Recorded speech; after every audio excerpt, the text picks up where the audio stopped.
This is a Little Empire podcast. Visit us at littleempirepodcast.com and on Instagram at Little Empire Podcasts. You're going to play that dastardly intro again? Ow! This movie's still fine. Coley, pasta. One of them dies, that guy's Squirrel. One of them's a hottie, his name is Jay. One of them looks like Johnny Depp, and his name is Johnny Depp. Classic Maximum Joseph. Whee! You forget that films are supposed to have a point. Hello and welcome to the worst idea of all time. I'm not going to attempt the episode. I've been chastised for getting the number wrong too many times. It's Timbo here. And Guy, it really doesn't matter how many times you do something, so long as each time you do it with conviction and a true heart. And I like to think that in spite of the hardships that we've been facing in the recent weeks, Tim, Yes. that is an attitude we've brought forward as we extend the olive branch of friendship to our friends contained within the Zac Efron vehicle, We Are Your Friends. Do you think we're showing them kindness and friendship? Oh, actually, when you pull out a little bit and look at the bigger picture, we probably aren't being the best friends to them. I don't think we aren't very open-minded anymore. I don't think we're bringing open minds to the friendship. You need an open mind to a good friendship. An open heart, an open mind, and no open wounds. That's what I've always played by. We're bringing, you don't want to give people infections. Yeah. We're not bringing total honesty to the friendship. I think we're talking a lot of shit behind our friends' backs. It's not healthy. I don't think that's good. No. We're just, I think, no, the friendship's not going toxic. There's hope for it yet, but I don't think that the channels of communication between us and the characters in the movie are very open right now. I feel pretty disrespected by the movie this week.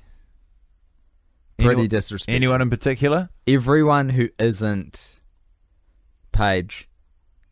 Really, it was Paige's to lose the whole time this week, and he didn't do it. He left it all out on the screen. You are gravitating, I can't help but notice, more and more towards Paige. Yeah. Not just as a I'm sorry to blend, fact with fiction here, but not just within the realm of the worst idea of all time, but as a general mentor in your life, you're starting to look up to Paige in quite a overwhelming way, I think it'd be fair to say. How can you not spend this much time with a living legend and not have it bleed into your life a little bit and guide your way like some sort of I'm not having gigantic human lighthouse guiding me through the stormy waters that are my life? Any problems with that? He's a good lighthouse. He's a crazy. I wonder if he was part of Lifehouse. Almost. Is that what that band was called? That Christian band? Is it Lifehouse? What is a Lifehouse? I'd never considered that before because the lighthouse makes sense, and I think it might have slipped under my radar as I was a kid because whenever I heard the term Lifehouse, I just chalked it up to lighthouse. I was like, yeah, I get it. They're at the beach and they're a big guiding light of for ships. Sailors. I think they also sailed under the radar because of the Lighthouse family, and so you thought there's the Lighthouse family and Lifehouse, and because you're so busy distinguishing between the two separate bands, you forget to realize that Lifehouse isn't actually a turn of phrase or a place at all, or maybe even a band. In retrospect, no, I think it is. Is it? Is there a Lighthouse family? They sang, "'Cause we are gonna be, that's forever, forever, you got it. And me." Yeah, that was them. And Lifehouse, I feel like sang songs that were like, "Can you take me higher?" Shit like that. Real House of the Dog. Like just upbeat Christian rock. I don't know what House of the Dog is. What I'm trying to ask you, I don't think that's Tim, the correct name of the band either. if you'd give me a chance, is whether or not you think it's healthy, the amount that you are modelling your real life behaviour on the eccentric, I think it'd be fair to say, behaviour of Paige from the film We Are Your Friends. You think it's excessive? I'm just asking what you think of it and if you've noticed it affecting your life in any unusual ways.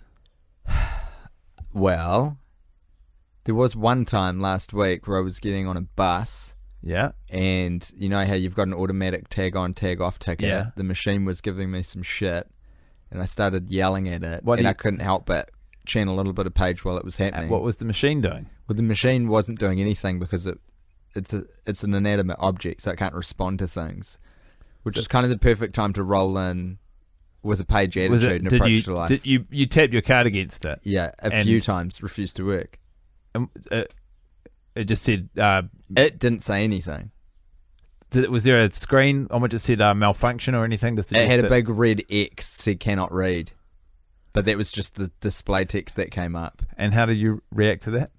Hey, what's going on here? It's the machine. It's not working. It's supposed to take my ticket. I'm getting on the bus here. My name's Spindly Timbly Wimbley. What's going on? I don't understand. Who's fixing this machine? You're driving a bus. I can see a couple people here. Your cards seem to work fine. Does that mean the problem rests with me? Maybe it's picking up another RFID chip in my wallet here. I don't know. I should move the cards around, I guess. Okay, I'm going to walk. See you. Goodbye. Babish. See, that to me, that's a much more comic and friendly cadence than the way Paige speaks.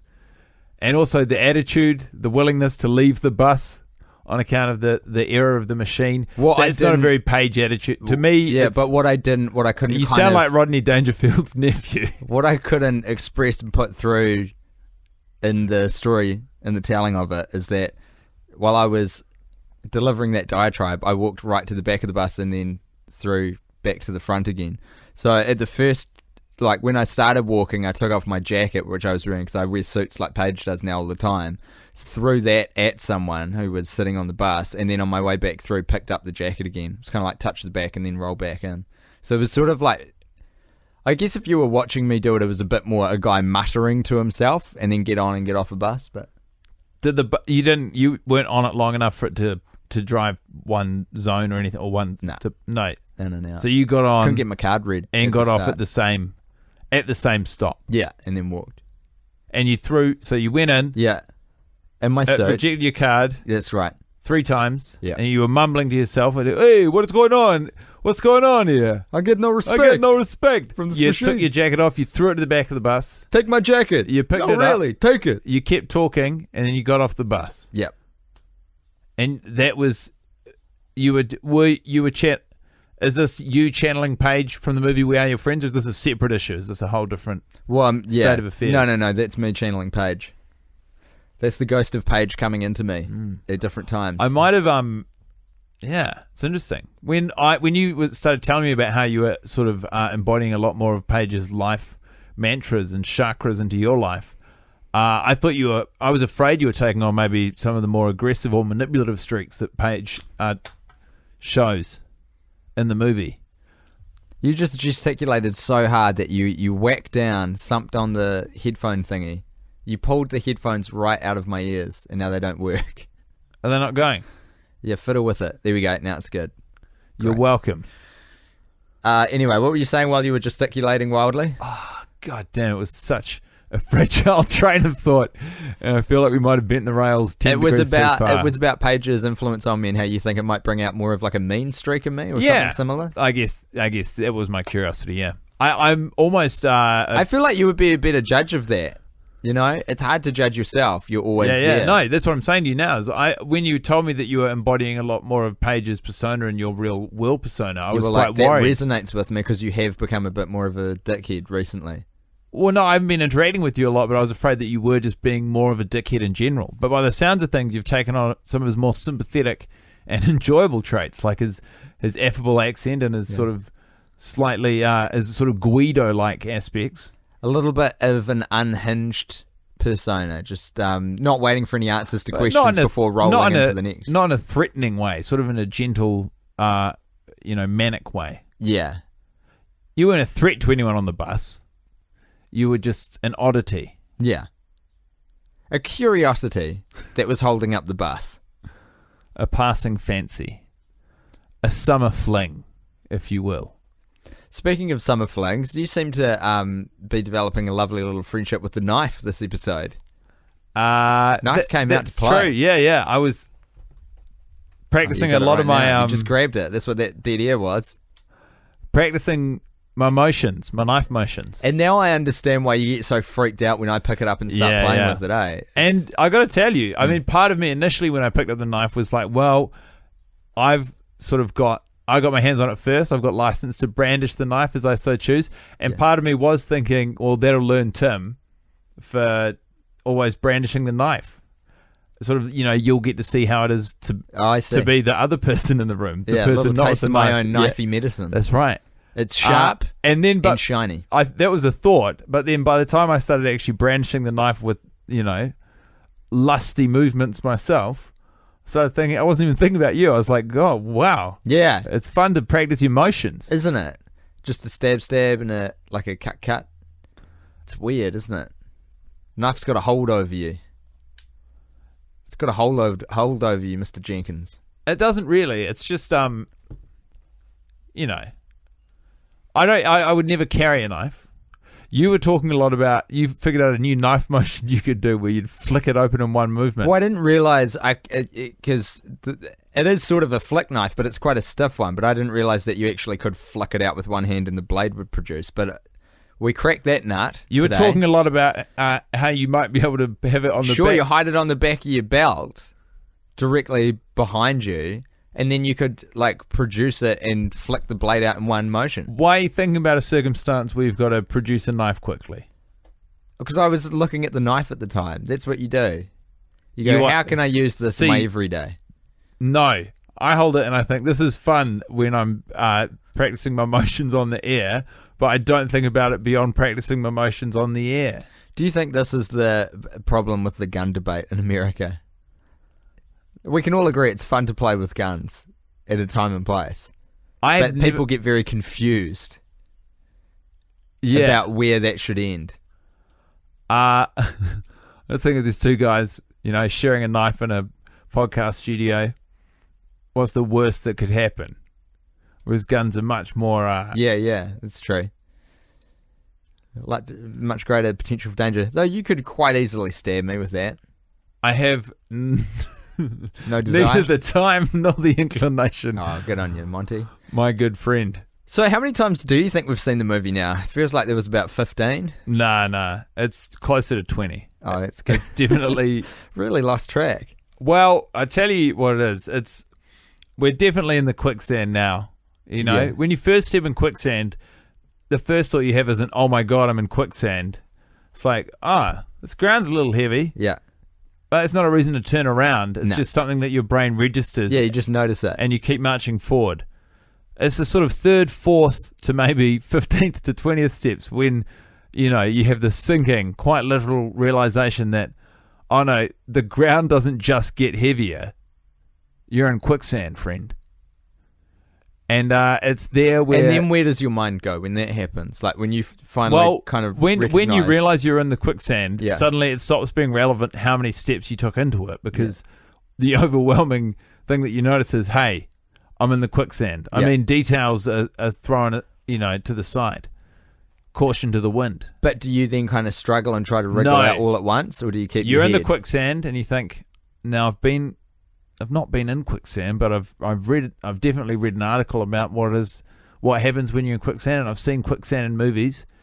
And the first thing you always remember in that circumstance is don't panic. Yeah. So you're in the quicksand, and you're definitely going down slowly, but you're not panicking, and you're just there, and you're just sort of assessing the state of affairs and rifling through your brain to try and remember any other information you have, vis-a-vis escaping the quicksand. So you're kind of going through that Rolodex of TV shows, movies, books you may have read, referencing when a character's fallen into quicksand. Suddenly your mind flicks into the never-ending story when that beautiful horse gets in there. In the quicksand. And it starts getting gobbled up, and they try to get that horse free, but that poor fella goes down.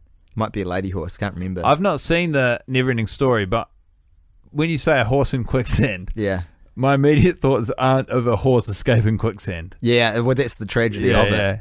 They're Four quite large moving animals. parts. It's difficult to hold steady with 4 moving parts. You're right. Are we the ideal animal? What do you want to be? If you're in quicksand, okay, so here's the snake. circumstance. It is a given that you're in quicksand, but it's not a given what you are.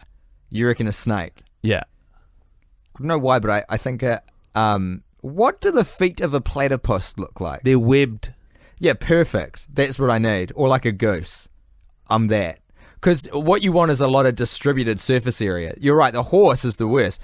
Big, heavy, huge behemoth of a thing. feet. And then pushed down by these Hooves. 4 little pins. Yeah. And they're going to pierce right through. Of course the horse is going to get stuck in quicksand.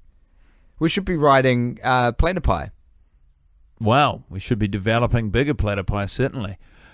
So you're in the quicksand, and your thought doesn't turn to the details of how you're in the quicksand or why you're in the quicksand. It sort of just turns to, distracting yourself from being like, oh, I'm in quicksand. It's sort of like, well, so long as I'm here, I better make something of the moment. Yeah.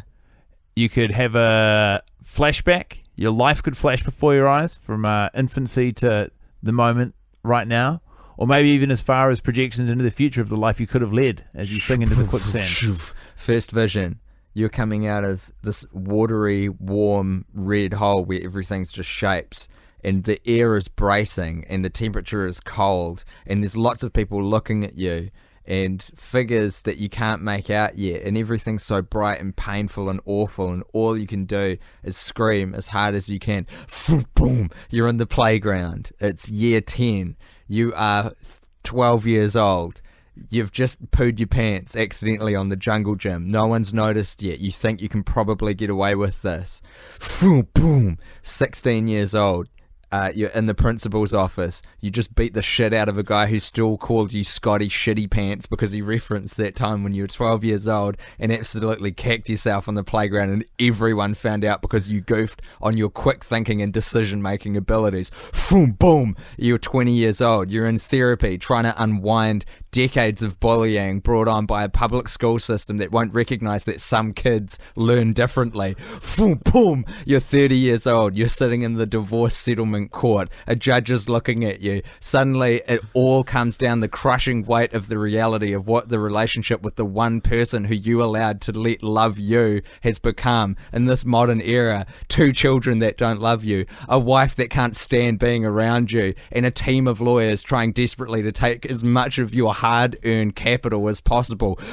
Boom! You're 45. Your son is on his deathbed. There's been a horrible car crash. He's in an induced coma. They're about to pull the life support. You never managed to tell him properly that you loved him because you were grappling so desperately with your own insecurities and inadequacy as a father that you couldn't recognize the relationship which you bore out with this young man and have irrevocably flawed. There's no way to reach him now. He's about to die.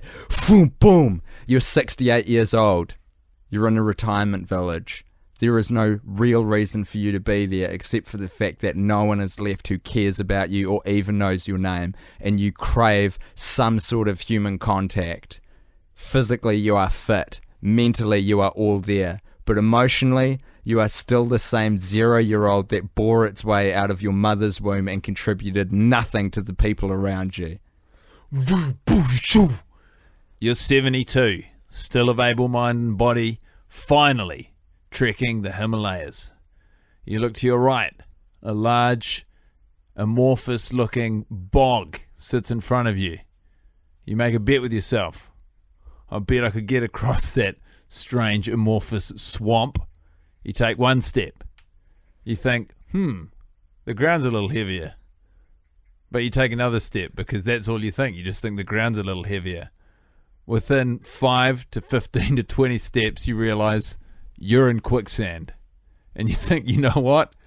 After the endless series of unfortunate incidents and fuck-ups that my life has been, maybe I deserve to be in the quicksand. And you relax. You let the quicksand wash over you. And then a snake slides across your back. And you look up and you see the snake. And then from in front of you, you see what looks but cannot possibly be, surely you must be hallucinating, a horse-sized platypus, astride of which is your daughter, 55 years old, a look on her face which says, Dad, I forgive you and I love you. She rides the platypus onto the amorphous bog. It stands on top of your head and you meet your maker. That would be the metaphor to describe how you feel about our watch number? Yeah, I reckon that's a pretty accurate metaphor. That's about the feeling. That's about the mood in the room. You really are. You got a head full of steam there. That was good stuff. It's amazing what happens when you just dig deep, eh? What was your shining light, Tim, to bring this thing back into the realm of reality? I wrote down a note, and I'm going to try and remember it, because you would think that the act of me writing down the note would implant it in my memory more. I don't want to rely on my cell phone for this. I really think I've got it. I think I can get it out of my brain. Nope, definitely can't There remember. were two moments. The first of which was when you said that there was a, I think it was during the explanation of a DJ's function and how they go about their work. As always, they showed us a rundown of different musical styles and beats per minute that match up with those different musical styles. And during the house segment, there's an extra at the back who is barreling the camera. That's how little they gave a shit about the clip they selected for house. But no, I think that only goes to serve its purpose, and also it sort of adds credibility to the clip within the film, and therefore the research department that Maximum Joseph employed. Which is to say that they just wanted to find any sort of garbage-looking found. I mean, they really wanted to badmouth house music. You know that. I don't know what this big conspiracy is against house music in this movie, but fuck, man. It's that thing of you always hate the thing that's very close to you but not you. You know, like culturally, for example, if you're a, some suburban middle-class white kid who likes hip-hop, you hate wiggers because they're like so close to being what you are, but just a little bit different, and that's the shit we hate the most.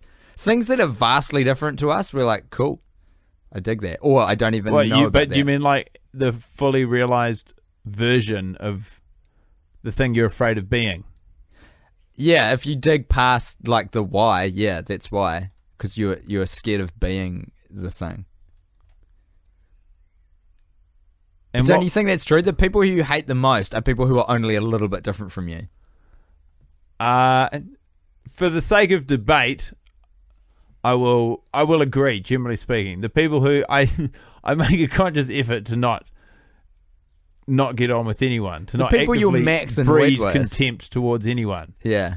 But I mean, there's definitely a risk of the people who I disagree with the most being the people who are the most similar to me, but also like fundamentally there are a few things which. And what was your shining light, Guy? Probably the realization that no, it was actually. Did you finish that thought? Probably I was going to do some extended riff on what we were just talking about, but I bailed out. And no commitment. I stand beside my decision. No commitment on this kid. I got commitment coming out the Wazbass. I've been sitting next to you for fucking over 100 weeks, bro. Yeah. I don't know what you want to see out of me. That is commitment, isn't it? I wrote it down, your one. No, I know what it is. It's the backgammon board. It's some fucking legend and props department made James Reed from the Feelers and Somley, 1% more interesting in my skewed eyes because they have a backgammon board, which they don't appear to use at any point. They just leave it open on the coffee book table in front of the TV. But it features in at least 3 shots. And every time I see it, I think there's hope for these people yet. Maybe we'll get to see them at loggerheads over a pair of fucking double sixes deep in the game. And finally, I'll have something to root for in this godforsaken excuse for a fucking film experience. It was... I was similar to you. I just didn't have any respect. I didn't have any time for anyone. You didn't have any respect, eh? Because the movie didn't have any respect for you. That's where that comes from. I didn't want... It's a two-way street. There's no one on screen I enjoyed. The only moment I really came close to getting on board with the character was when it occurred to us that maybe Johnny Depp is absolutely swindling these idiotic mates. Yes. For all they're worth. Because at the scene where they're at the overlookout point, is it a quarry? It's not a quarry. No, yeah. they're looking over the valley. They're on like a slope.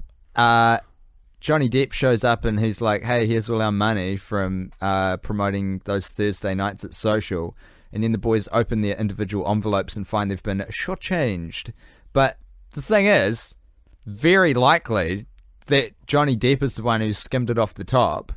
And he's the one who gets them this job with bloody Paige as well. Absolutely. So he's probably made some deal where it's like, look, everyone here gets paid $16 an hour, but if you tell your friends it's 12 and they go with it, I'll give you 2 and we'll split it. No doubt. He gives them their envelopes, all short on cash. They all complain.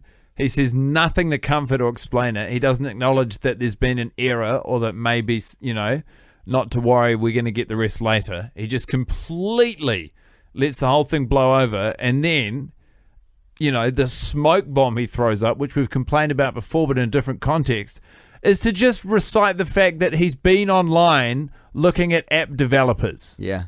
Kevin Systrom. Captain Sidestream. Captain Sidestream is the kind of a name if he got famous though. Yeah, absolutely. Like if you got famous for making an app, it'd be like, oh yeah, that's Captain Sidestream. Why doesn't Elon Musk have a cool name like that? Elon Musk, and it's a cool name already. Yeah, that's true actually. That's why. Was there deliberately a similarity between Raymond Tusk and Elon Musk? I don't think so. They're very different characters, and also one of them's not real. But the fictional character doesn't seem to be based at all. When you've just finished House of Cards, haven't you? No, I only watched a little bit. But the names phonetically are a perfect match. You know what's crazy? Elon man? Musk, Raymond Tusk. Kevin Spacey, like hot off the heels of that 4th season, did that weird talking cat movie. Cats and Dogs. No, it was like worse than that, I think. A reboot. It was like similar to that, but worse. And I think maybe live action, where that Milo and Otis style, perhaps. All power to him. Like, honestly, if you spend that much time buying goodwill with the public, specifically so that you have enough, capital to burn on that, like, I don't doubt for a second that House of Cards was a capital and money earning enterprise for him to finally get to realize the role of a lifetime, which is being a cat, a live action cat in a Milo and Otis style 2016 reboot of the critical failure Cats and Dogs. Do you know how many cats they killed in Milo and Otis, bro? No, I don't care to find out either. A bunch, dude. There's a scene where the cat jumps off a waterfall and they killed a bunch of cats doing it. Tragic. I shouldn't What laugh. does it say in the awful. credits? I've never seen a film which openly has to acknowledge how many animals were harmed in the making of this. Now, here's the thing. I'm pretty sure if you look at Milo and Otis, it says the same thing every other movie does, which is no animals were harmed in the making of this film. But it's just a blatant lie, which really calls into question any other time you see that label. Apparently they got through 32 Beethovens on the set of Beethoven. Fucking hell. Yeah. Those dogs need to be put out of their misery anyway. They're so selectively bred that maybe getting a movie to round up and holocaust them isn't the worst thing in the world. Jesus. Whoa! They're real inbred, man. They can barely breathe. What is it, a Saint Bernard? Oh, fuck. I'm thinking of Pugs. British bulldogs, maybe? You're thinking of the ones that have a life expectancy of 2 days and they have huge respiratory problems right out of the gate. My uncle had 2 of those That dogs. is not what Beethoven is. God damn. Beethoven No, you're is right. a big, Beethoven's a beautiful healthy kind of... In fact, is Beethoven the same dog that they send into the snow with whiskey? And do they keep doing that? Why do I remember that from my childhood and I've never seen any evidence of that not only still being a thing but having ever existed after I got to about 14? Did you spend a lot of time with alcoholic dogs? Apparently in so. Your childhood? Yeah. School principal. Dr. Wolfenstein. But that is St. Bernard's, isn't it? They used to put a little flask of whiskey and send them out after an avalanche. So if you're in the snow, because it rose... Well, I don't even know if this is true, but it's supposed to raise your body temperature so you survive a tiny bit longer. Whiskey? Yeah. Is this something I made up? I think you made it up, but I don't think it was as widely available as you might have believed until this moment. The information or the dog? Or both? Both, but mostly the information. Yeah, okay. Weird. I wonder why... I don't know. Where do the things come from, eh? Who knows? Mostly the sky. Yeah, touche. Good point. God wakes up from a daydream and he just pushes a button next to his ear Yeah. and he does a burp. Like the new Apple Pods. Just like touches his ear. No, it's nothing like those dumb fucking wireless headphones, which are a bad idea. It's just a button in his head, a red button, and he pushes it, and then he burps an idea that occurred to him in his daydream. I like that in your vision of the supreme being of the universe, like he's pushing his own head, because that is philosophically dead right. Like if he's everything... Exactly. Yeah, he's pushing his own fucking belly button There's and nothing producing out. There's Jupiter. nothing. Everyone's like, God delegated everything to the angels. Wrong. God made angels to keep him fucking company while he did all the goddamn work. Is that the story that he delegated to the angels? I thought they did a lot of like postal work, sending messages, and like Gabriel, lead poster. They did a lot of postal work, but why do you think they had to show up everywhere? Because it was a goddamn shit show in there, all right? They were losing mail. They had no system in place. There was Right. absolutely no, Is that the index. real reason why, according to certain Christian faiths, that's why everyone goes to heaven? Because the mail service is so diabolical. The only way we can hope to fill the gaps is to just overstaff the fuck out of that thing. Absolutely. Angels didn't have wings to begin with. They were just regular people in suits working at a mail factory. And then they kept fucking up and they go to God, please, or at least the CEO, Gabriel, but please, I can fix this. Give me wings. And Yeah. God was like, if I give you wings, oh my God, that's going to be such a pain in my fucking ass. Because guess what everyone else is going to want? Wings. The union will be on my ass. Yeah. You're And not gonna get this also, past the union. It blows out every health insurance policy because as soon as you fuck with a basic human exoskeleton, you create a whole laundry list of like different medical problems which they don't even have the paperwork for yet. Can you adjust my thingy more? Yeah, that's... yeah, we're good. It's Okay. You were exactly the right amount of vague in your request there that I could have been doing anything. It was the headphone jack, everyone.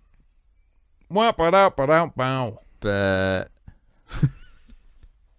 Well, as long as we're here, Tim, we might as well whip through, aside from just absolutely unloading on each other and our 5, frustration with the movie. 6, 7, 8. Getting sentimental with James Reed. It's definitely your turn. Pressure man, all right. So James Reed appears in his own lounge with San Pellegrino tumbling out of his pockets. What's he doing? Where's he off to? He's off to the store where he is trading as a barterer because he's lost all of his credit cards in a drunken rage.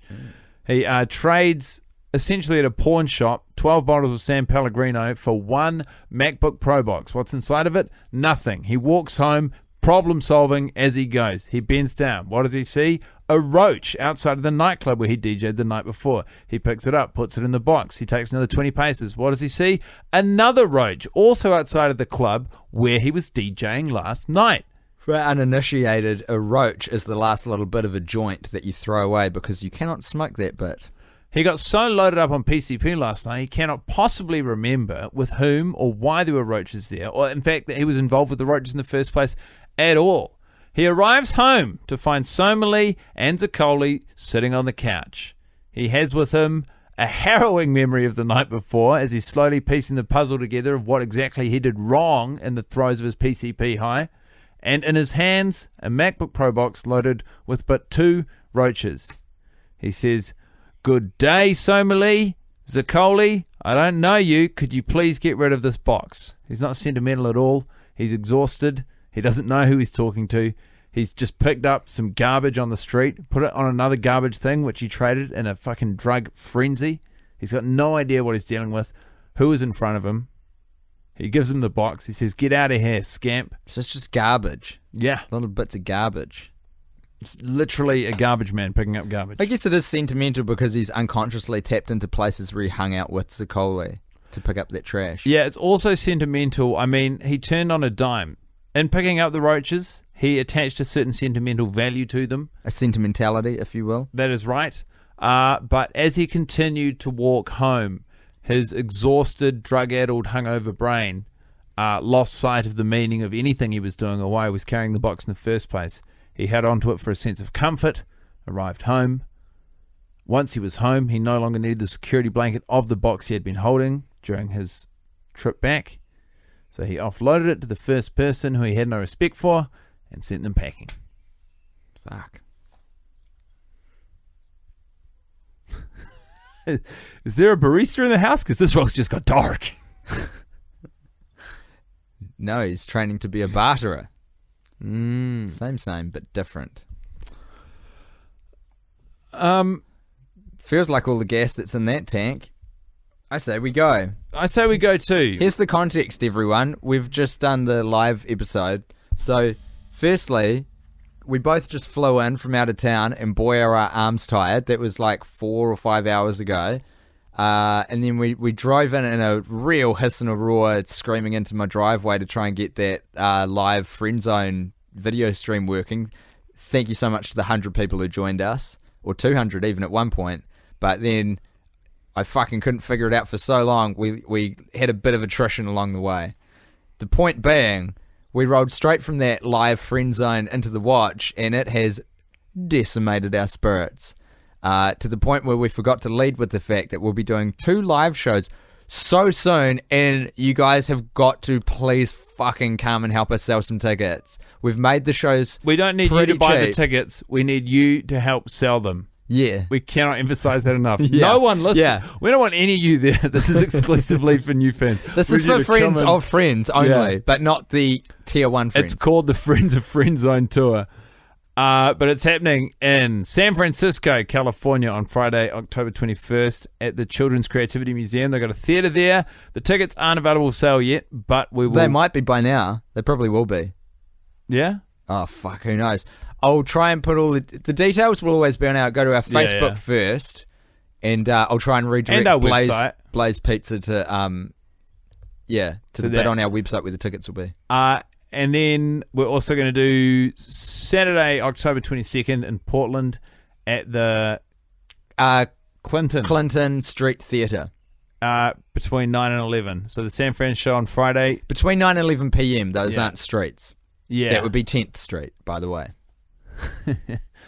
Do the maths, dummy. Anyway, that's happening. There's nothing any of us can do about it. We can't change our minds. We've paid for the flight, so please help us repay the bank, You- which we owe money to now. You haven't made a decision yet. So the world is your oyster. But we are very much inside of an oyster that is threatening never to open. Did I mention the tickets are $20? Did you mention it? Neither of us $20. did. And why would we? Okay, I won't mention it. Yeah, please don't bring it up. It's a real soft spot for me. Bye, everyone. Bye, Tim. This movie's still fine. Zuccoli, pasta. One of them dies, that goes screw.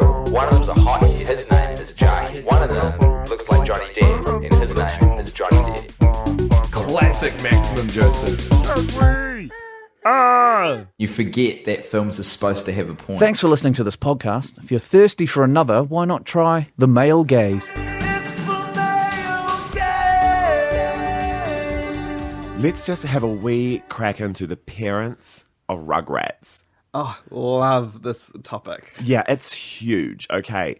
So there's a lot of talking points as to which parents are gay and which parents aren't. Yeah. I mean, I think the ultimate sort of gay icon in the whole cartoon of Rugrats is Angelica's mum, Charlotte Pickles. Oh, absolutely. She's what a hero. She's a hero. She's a boss. She's a single mum? Is she? No. She's got a husband because her Well, husband he's is... never on the scene. They're both male.